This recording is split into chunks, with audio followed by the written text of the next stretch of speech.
Vous êtes en compagnie de Radio Taïwan International.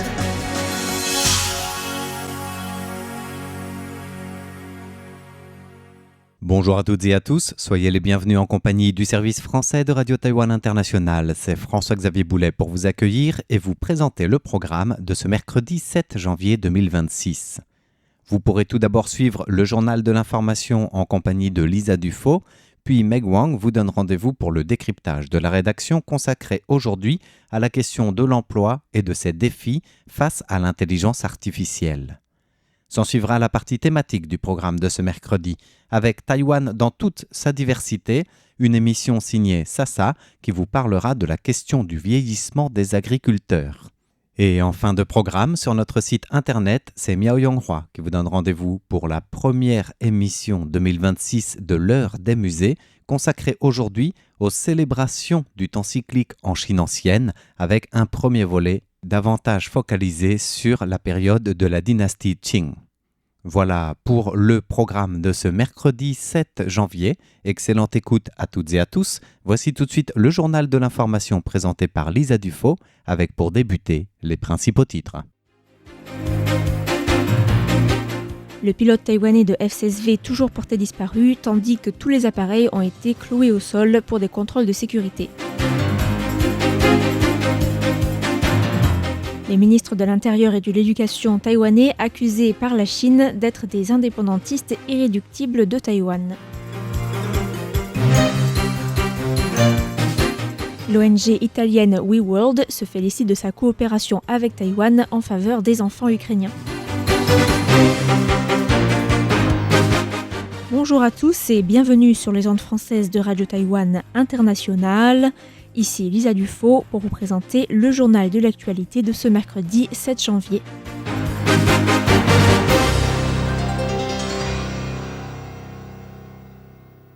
Malgré une mer agitée, les opérations de secours sont toujours en cours pour rechercher le pilote de F-16V porté disparu hier soir à 19h29 lors d'une mission d'entraînement de routine à 10 miles nautiques au large de Fongbing, sur la côte est de Taïwan. L'inspecteur général de l'armée de l'air, Jiang Yicheng, a indiqué hier soir que selon les enregistrements audio récupérés dans l'avion qui menait la formation, le capitaine Shin Po-hee avait été séparé de l'autre avion à 19h27 après être entré dans une couche de nuages, disparaissant peu après des radars. Jiang a précisé qu'après une perte d'altitude, Shin avait indiqué à 19h28 qu'il allait s'éjecter de l'appareil, soit 8 secondes avant que le signal ne soit interrompu. L'avion a été localisé pour la dernière fois à environ 31 miles nautiques au sud de la base de Hualien de l'armée de l'air, mais l'armée n'a reçu aucun signal de détresse de la balise et n'a pas non plus pu confirmer si le pilote avait réussi ou non à s'éjecter. Par ailleurs, aucun signal d'équipement de survie n'a pour l'instant été détecté. Dans une nouvelle conférence de presse ce matin, l'armée de l'air a rapporté des précisions sur les conditions de l'accident. L'appareil volait initialement à 7600 pieds, mais a rapidement perdu de l'altitude, passant de 7600 à 4000 pieds en 1 minute et chutant à 1700 pieds au cours des 12 dernières secondes précédant la perte du signal de l'appareil. L'armée a précisé que Shin Po-hee avait signalé un dysfonctionnement de l'ordinateur de gestion modulaire lors de l'entraînement. Le pilote, qui cumulait 611 heures de vol, dont 371 sur des F-16, a crié 3 fois son intention de s'éjecter avant la perte de signal.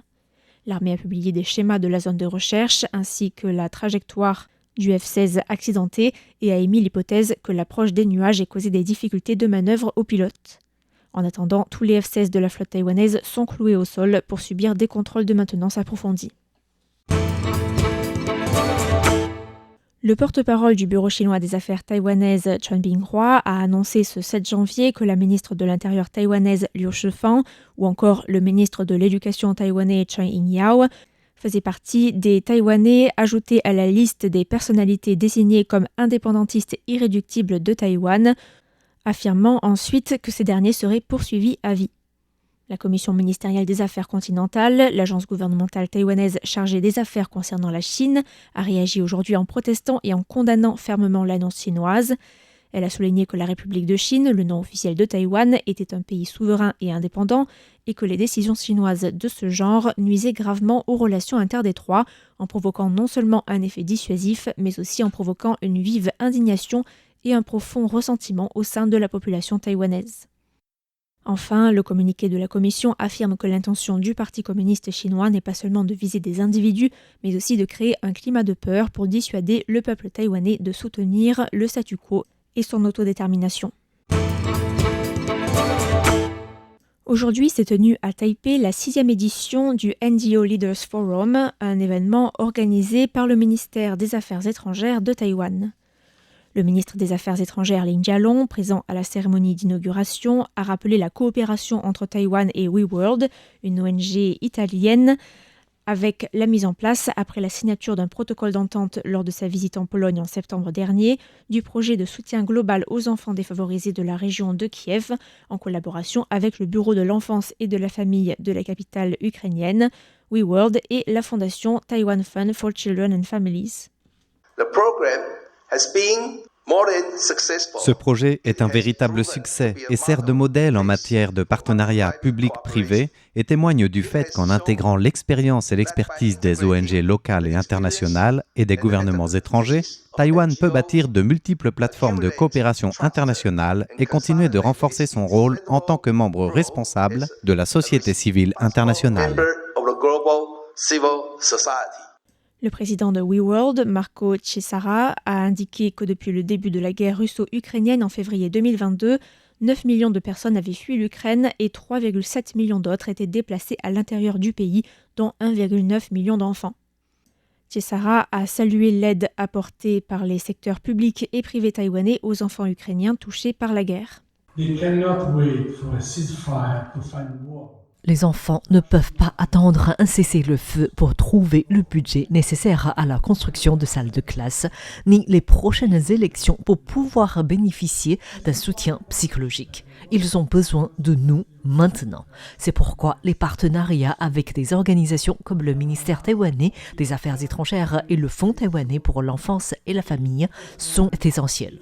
Ces organisations nous permettent de maintenir des espaces adaptés aux enfants, d'assurer le chauffage et ainsi une éducation ininterrompue et de continuer à faire vivre l'espoir.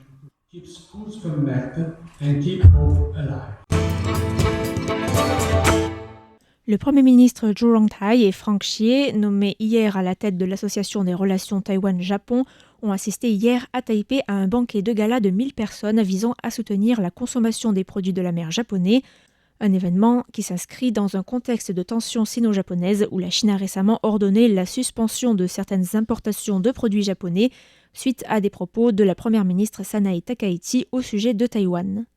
Était présent le sénateur japonais d'origine chinoise, Hei Seki, qui a atterri hier à Taïwan, qui a d'ores et déjà déclaré à son arrivée que sa venue à Taïwan démontrait, je cite, que Taïwan ne faisait pas partie de la Chine et que la République populaire de Chine et la République de Chine, le nom officiel de Taïwan, étaient deux pays différents, puisque le sénateur fait l'objet de sanctions qui interdisent son entrée sur le territoire chinois.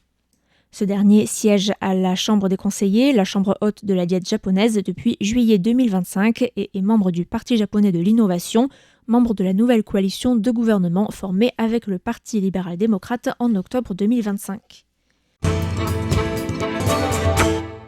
Un rapport soumis au Parlement par le Bureau de la sécurité nationale, les services secrets taïwanais, indique que le Parti communiste chinois a combiné les exercices militaires encerclant Taïwan du 29 décembre au 2 janvier avec des opérations de guerre cognitive et des cyberattaques, propageant plus de 19 000 messages sujets à controverse et lançant plus de 4 millions de cyberattaques contre Taïwan. Le rapport mentionne l'implication de 799 comptes douteux dont l'activité se concentrait sur la propagation de messages cherchant à amplifier le scepticisme au sujet des États-Unis, de l'armée taïwanaise ou encore du président taïwanais Lai Ching-te et faisant référence à des doutes au sujet de la capacité d'autodéfense de Taïwan.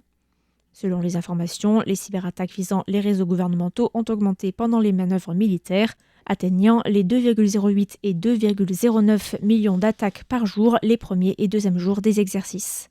Selon l'analyse du bureau, la Chine se trouve actuellement affaiblie économiquement avec une baisse de l'investissement au niveau domestique ainsi que des investissements étrangers, mais aussi avec un taux de chômage qui augmente et des manifestations de travailleurs qui font suite à des salaires impayés. Le rapport estime que les exercices militaires contre Taïwan permettent ainsi de rediriger le mécontentement de la population envers un sentiment nationaliste présenté par les autorités comme une résistance aux ingérences étrangères. Le maire de Taipei, Jiang Wan'an, a annoncé mardi plusieurs programmes municipaux qui doivent être mis en œuvre dans le courant de l'année, et notamment la gratuité des repas de midi dans toutes les écoles primaires et les collèges de la capitale, qui doit permettre aux parents d'économiser plus de 10 000 $ taïwanais, soit 270 € par an. J'ai décidé qu'à partir de cette année, les repas scolaires des enfants de Taipei seraient gratuits et nutritifs. Nous souhaitons promouvoir la gratuité des repas dans toutes les écoles primaires et les collèges publics et privés de Taipei. La gratuité des repas contribuera à garantir à chaque enfant une alimentation équilibrée avec des repas véritablement nutritifs, tout en favorisant l'éducation à la nutrition et à l'agriculture. Parmi les autres mesures annoncées, la modification de l'emploi du temps des professeurs principaux d'écoles primaires, de collèges et de lycées avec la suppression d'un cours et l'augmentation de leurs revenus, ainsi que l'augmentation du nombre de personnel administratif et la hausse des bonus pour les professeurs chargés de tâches administratives particulières. Par ailleurs, la municipalité compte améliorer les services de consultation psychologique gratuits pour les professeurs en augmentant le nombre de sessions et en portant de 5 à 12 le nombre d'arrondissements proposant des services de consultation. Et enfin, la carte senior qui bénéficie aux habitants âgés de 65 ans et plus, ainsi qu'aux habitants autochtones de 55 ans et plus, avec 480 points mensuels, pourra être utilisée pour les transports en commun, un point correspondant à 1 $ taïwanais. Et notons également que cette carte peut, depuis le 2 janvier, être utilisée pour payer les frais administratifs des consultations dans les hôpitaux municipaux. Le montant des points mensuels passera de 480 à 600 points au mois de juillet. L'ambassadeur de Taïwan en Eswatini, Jeremy Liang, a dirigé un groupe taïwanais pour participer à la cérémonie traditionnelle royale Inchwala, un événement de 6 jours qui fête la moisson avec des chants et des danses traditionnelles qui a attiré 80 000 participants cette année. L'ambassade taïwanaise sur place a constitué un régiment de 29 personnes composé de membres du personnel de l'ambassade et des missions techniques et médicales dans le pays. Vêtu d'habits traditionnels eswatiniens, le régiment taïwanais a marché plus de 30 km en l'espace de 12 heures entre l'après-midi du 3 janvier et 1h30 du matin le lendemain.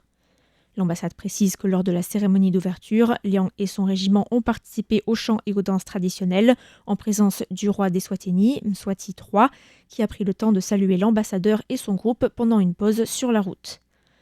L'invitation d'étrangers à cet événement est, selon l'ambassade taïwanaise, un geste significatif.